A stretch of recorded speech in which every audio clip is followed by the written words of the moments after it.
બારડોલી શહેરમાં આવેલી Nova lifeline hospital દ્વારા હોસ્પિટલના 1 વર્ષ પૂર્ણ થવાના અવસરે ભવ્ય મેગા બ્લડ કેમ્પનું આયોજન કરવામાં આવ્યું. આ પ્રસંગે હોસ્પિટલ પરિસરમાં ઉત્સાહભેર વાતાવરણ જોવા મળ્યું. મોટી સંખ્યામાં શહેર તેમજ આસપાસના વિસ્તારોમાંથી લોકો સ્વૈચ્છિક રીતે રક્તદાન કરવા ઉમટી પડ્યા. બ્લડ કેમ્પનો મુખ્ય ઉદ્દેશ્ય જરૂરિયાતમંદ દર્દીઓને સમયસર રક્ત ઉપલબ્ધ થાય તે સમાજમાં રક્તદાન પ્રત્યે જાગૃતિ ફેલાય તેવો હતો.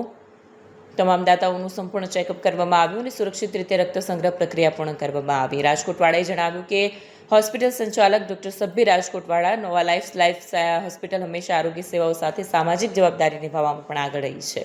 આ પ્રસંગે બારડોલી ધારાસભ્ય ઈશ્વર પરમાર ખાસ ઉપસ્થિત રહ્યા. તેમણે પણ સેવાકીય કાર્યની પ્રશંસા કરી અને નાગરિકોને પણ હાજરી આપી હોસ્પિટલને શુભેચ્છા પાઠવી. કેમ્પ દરમિયાન નોંધપાત્ર સંખ્યામાં રક્ત એકત્રિત થયું, જે આવનાર સમયમાં અનેક દર્દીઓ માટે જીવદાતા સાબિત થશે. સમગ્ર આયોજન સુવ્યવસ્થિત રીતે પૂર્ણ થયું અને ઉપસ્થિત સૌએ હોસ્પિટલના પ્રયાસોને બિરદાવ્યા. રિપોર્ટ કૈલાસ કુમાવત. હું ડૉક્ટર સબ્બીર રાજકોટવાલા. આજે અમારી નોવા લાઇફલાઇન સુપર સ્પેશિયાલિટી હોસ્પિટલનું 1 વર્ષ પૂરું થઈ રહ્યું છે.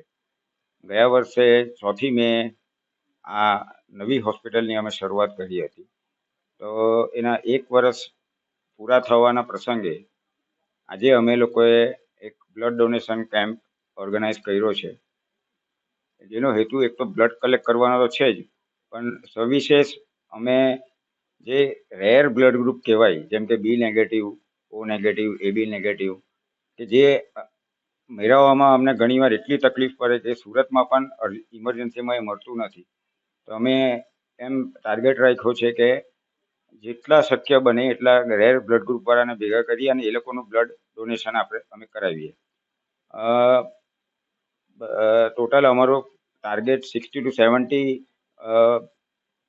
ડોનર્સનો છે અને એમાંથી 32 થી 33 રેર બ્લડ ગ્રુપવાળાને અમે શોધ્યા છે, એ લોકોનો સંપર્ક કર્યો છે અને એમાંથી 7 જણાનું તો બ્લડ આવી પણ ગયું છે.